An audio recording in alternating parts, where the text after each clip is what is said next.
Bismillahirrahmanirrahim. Assalamualaikum warahmatullahi wabarakatuh. Alhamdulillahirabbil alamin. Wassalatu wassalamu ala asyrafil anbiya'i wal mursalin wa ala alihi wa sahbihi rasulillah ajmain. Rabbi shrah li sadri wa yassir li amri wahlul 'uqdatam min lisani yafqahu qawli. Alhamdulillah, puji syukur kita ucapkan kehadirat Allah Subhanahu wa taala. Allah yang Maha Pengasih lagi Maha Penyayang, yang memberikan banyak karunia, rezeki dan nikmat kepada seluruh makhluknya, ya. Baik itu berbentuk manusia maupun makhluk-makhluknya yang lain, selalu mendapat limpahan rahmat dan rezeki serta nikmat dari Allah Subhanahu wa taala. Allah yang Maha Esa, yang Maha Tunggal, ketunggalan itu absolut, keesaannya absolut, ya. Dan tidak ada yang menyerupai beliau. Laisa kamitslihi syai'un. Dia tidak beranak dan tidak diperanakkan. Salawat dan salam kepada Nabi Allah Muhammad sallallahu alaihi wasallam. Allahumma shalli ala Muhammad wa ala ali Muhammad.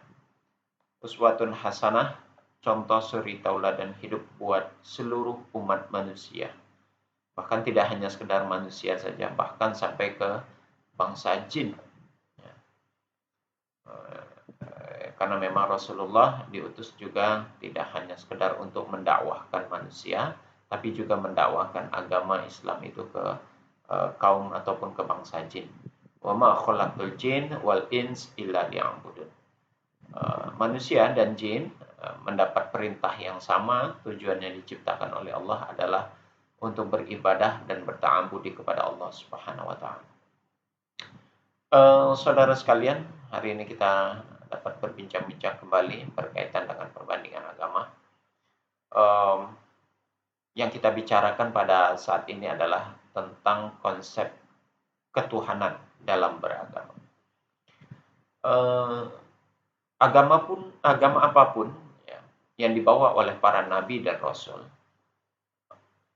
pada dasarnya mengajarkan tentang konsep ketuhanan, yang merupakan salah satu daripada konsep akidah atau ya keyakinan, keimanan setiap orang di dalam beragama.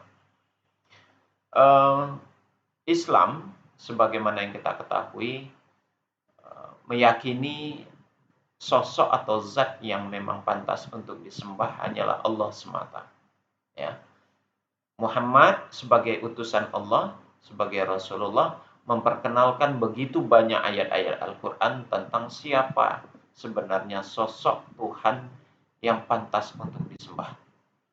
Ya, kalau dalam secara umum ayatnya memang ya ayyuhan nasu ubudu rabbakumul ladzi khalaqakum walladzina min qablikum la'allakum tattaqun.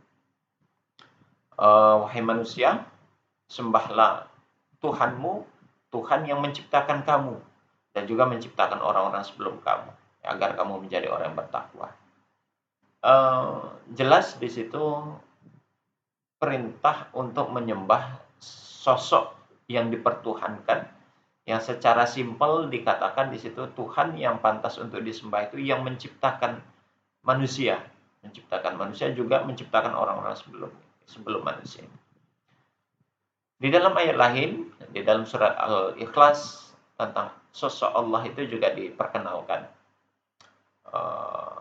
Qul huwallahu ahad, Allahus samad, lam yalid wa lam yulad wa lam yakul lahu kufuwan. Ya, Allah itu satu, esa, tempat di mana seluruh makhluknya, seluruh manusia meminta dan bergantung kepadanya. Di situ juga dikatakan lam yalid wa lam yulad. Dia tidak beranak dan juga tidak diperanakkan. Nah,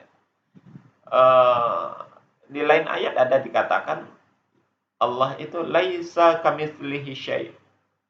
Secara wujud, secara zat, secara sosok, itu dalam ayat itu dikatakan tidak ada yang dapat menyerupai dia, makhluknya maksudnya ya. Tidak ada yang seperti dia. Allah itu laisa kamitslihi syai'un. Allah tidak serupa seperti makhluknya. Gitu ya. Dan banyak lagi ayat-ayat lain yang memperkenalkan ataupun yang menjelaskan tentang siapa sosok yang harus dipertuhankan di dalam Islam itu. Nah, Sekarang pertanyaannya kita lanjutkan dengan nabi-nabi yang lain. Dan nabi yang terdekat kepada kita adalah Nabi Isa alaihi salam atau Yesus alaihi salam, atau ya yang menjadi perebutan antara kita beragama Islam dengan saudara-saudara kita yang dekat beragama Kristen.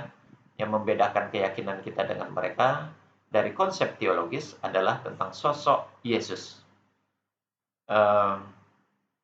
Yesus di dalam Islam mendapat tempat sebagai salah seorang yang diagungkan, yang dihormati sebagai seorang nabi dan rasul.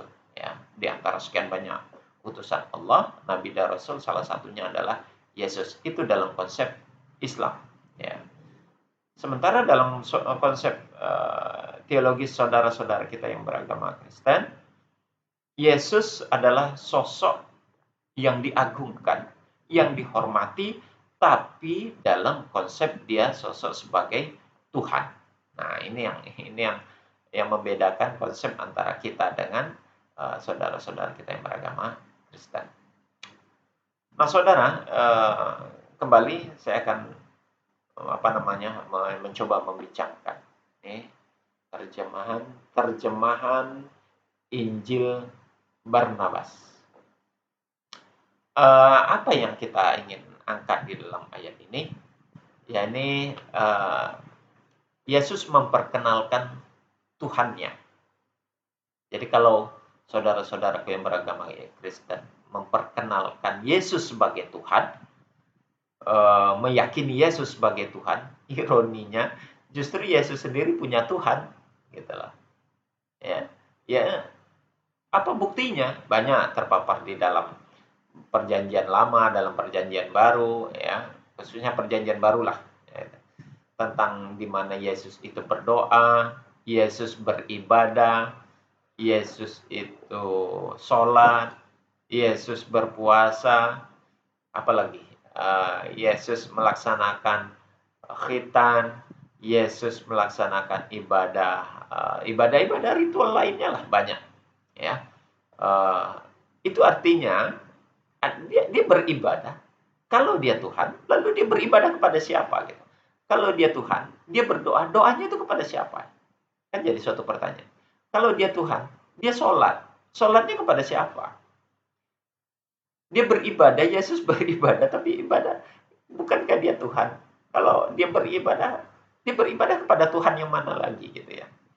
Nah, itu mengindikasikan bahwa Yesus memiliki sosok yang dia pertuhankan.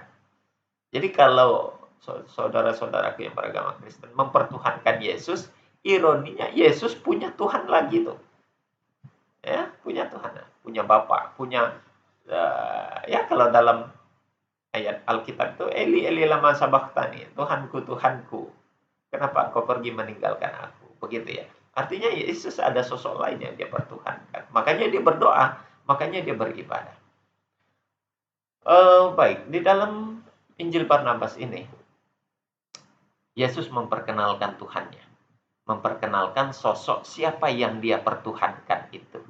Ya, kita lihat nanti saudara, ya meski Injil Barnabas ini tidak diterima oleh saudara-saudaraku yang beragama Kristen, ya itu terserah keyakinan Anda atau ya konsep keimanan yang Anda miliki. Kalau Anda tidak mau menerima Injil Barnabas sebagai acuan, ya itu terserah. Yang jelas saya hanya memperkenalkan. Kalaulah kalian tidak menerima, tidak masalah. Memperkenalkan dan menjabarkan dan menjelaskanlah sosok Tuhan yang diperkenalkan oleh Yesus itu sendiri. Nanti saudara yang punya terjemah Injil Barnabas ini ada di dalam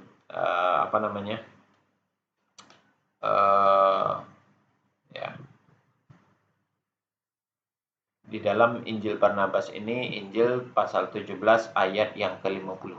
Nah, ini ayatnya, saya perlihatkan saja. Injil Barnabas. Nah, ini. Ya, silakan saudara ikut membacanya. Kita sama-sama. Saya tidak mau mengulang ketikan isi Injil Barnabas ini.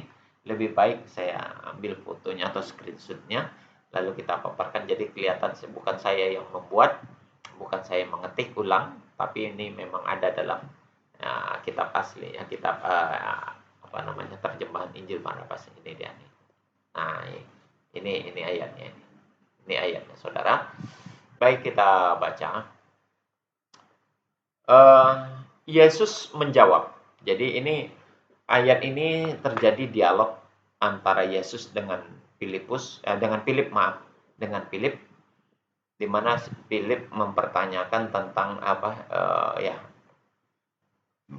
tentang konsep di mana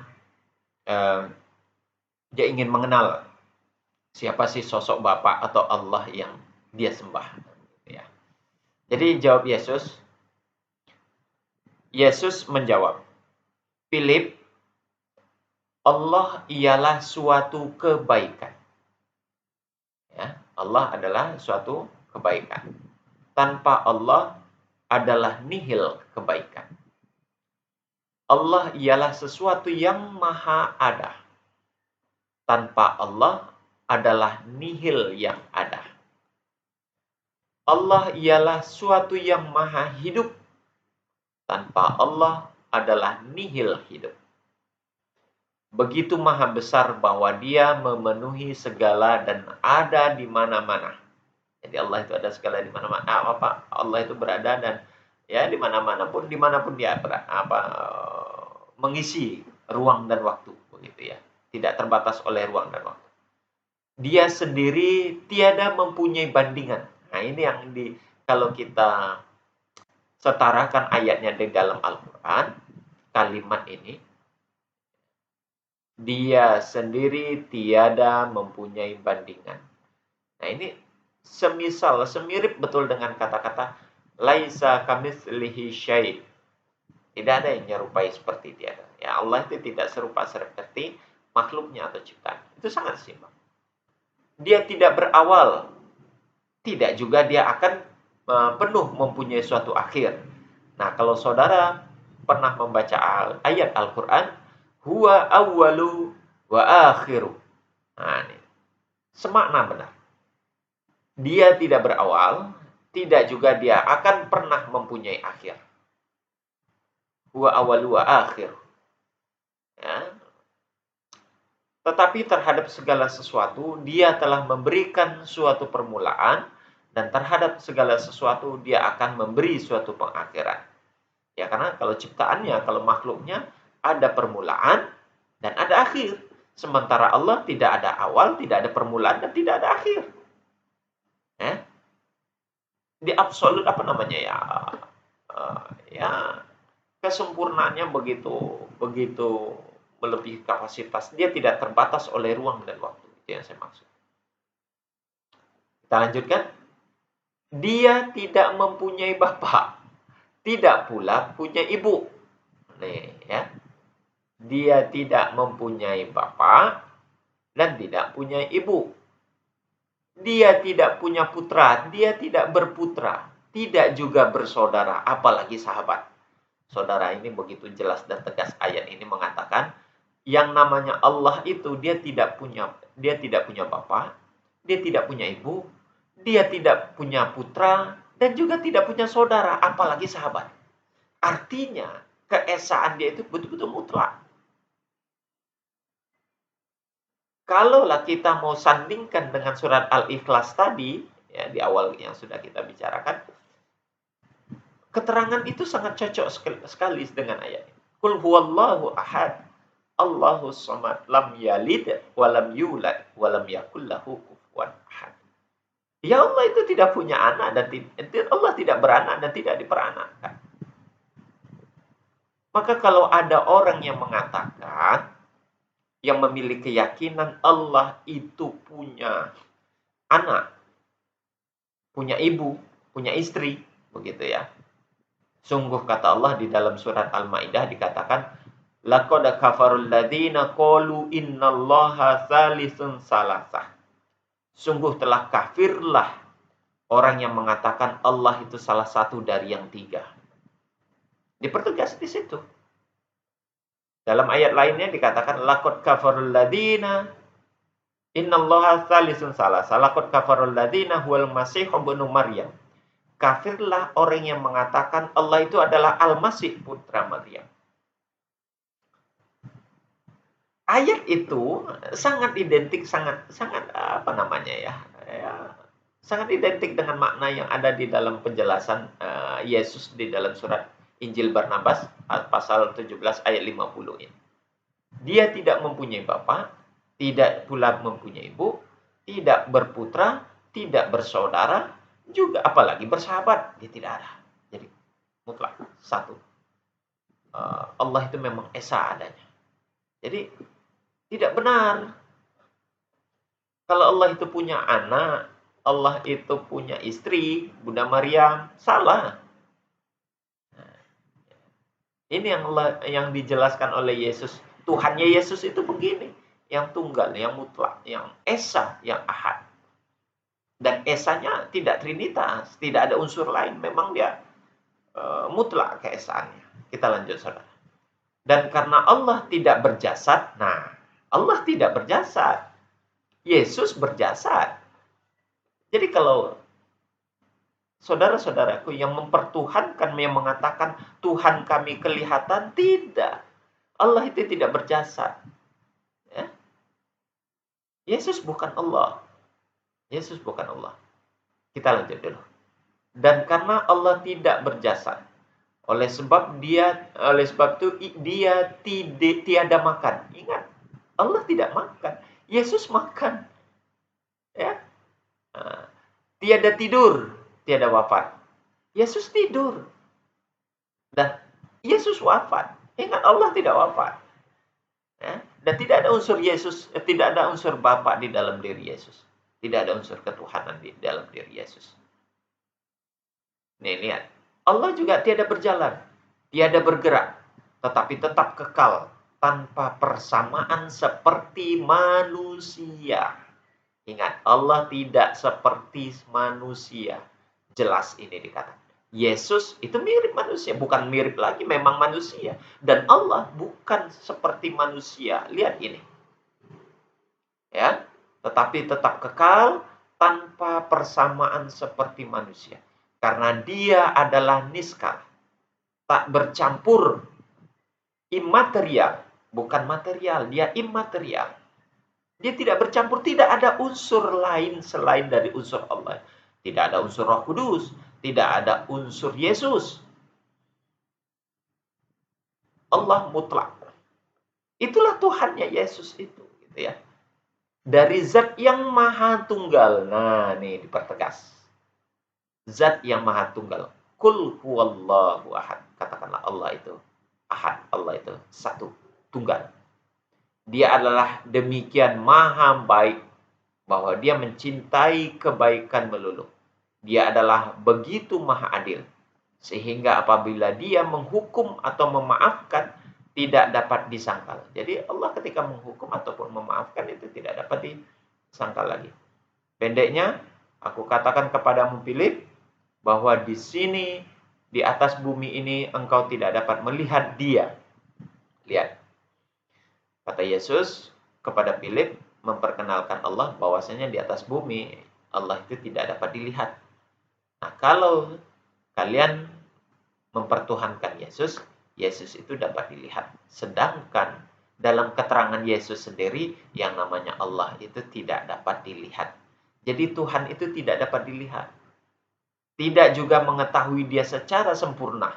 Tetapi di dalam kerajaannya, engkau akan mengetahui dia untuk selama-lamanya. Nanti di surga. Itu bahasanya tuh, kerajaannya itu adalah di surga. Ketika di surga barulah ciptaannya, makhluknya akan dapat melihat sosok yang dipertuhankan, atau dalam hal ini adalah Allah. Saudara sekalian, begitu jelas penjelasan dari Yesus tentang siapa Tuhan yang disembah oleh Yesus itu sendiri. Jadi sangat ironi ketika sebahagian manusia mempertuhankan Yesus, sementara Yesus sendiri ada sosok lain yang dia pertuhankan. yakni Allah. Pengenalan Allah tentang Yesus begitu jelas, tegas, dan gamblang yang terdapat di dalam Injil Barnabas. Pasal 17 ayat 50. Ironinya, sayangnya ayat ini atau kitab ini, Injil ini, Barnabas ini tidak diterima dan ditolak oleh saudara-saudaraku yang beragama Kristen. Tidak mengapa. Yang jelas di sini banyak keterangan-keterangan Yesus tentang agama yang dia bawanya. Dan siapa sosok yang harus dipertuhankan menurut Yesus ada dalam Injil Barnabas ini. Jadi untuk selanjutnya saudara, nih peringatan Yesus dalam surat Matius pasal 15 ayat 3. Tetapi jawab Yesus kepada mereka, mengapa kamu pun melanggar perintah Allah demi adat istiadat nenek moyangmu? Apa adat istiadatnya? Mereka mempertuhankan yang selain daripada Allah. Kemudian Matius pasal 15 ayat 8, 9, dan ayat 14. Bangsa ini memuliakan aku dengan bibirnya, padahal hatinya jauh daripadaku. Ayat 9, percuma mereka beribadah kepadaku, sedangkan ajaran yang mereka ajarkan ialah ajaran perintah manusia. Biarkanlah mereka orang buta yang menuntun orang buta. Jika orang buta menuntun orang buta, pasti keduanya jatuh dalam lubang, yakni lubang kesesatan. Matius pasal 7 ayat 21. Bukan setiap orang berseru kepadaku Tuhan, Tuhan akan masuk ke dalam kerajaan surga, melainkan dia yang melakukan kehendak Bapakku di surga. Saudara, Yesus dalam Matius pasal 7 ayat 21 tidak mengakui kalau dirinya dan tidak mau dipanggil sebagai Tuhan di dalam ayat ini. Bahkan orang-orang yang memanggil dirinya Tuhan justru tidak akan pernah masuk ke dalam kerajaan surga. Di dalam pasal 22-nya, ayat 22-nya Matius pasal 7 ayat 22 sebenarnya di sana masih dikatakan orang-orang yang mempertuhankan dia adalah para pembuat kejahatan ataupun kesesatan. Demikian saudara, ini hal yang sangat penting.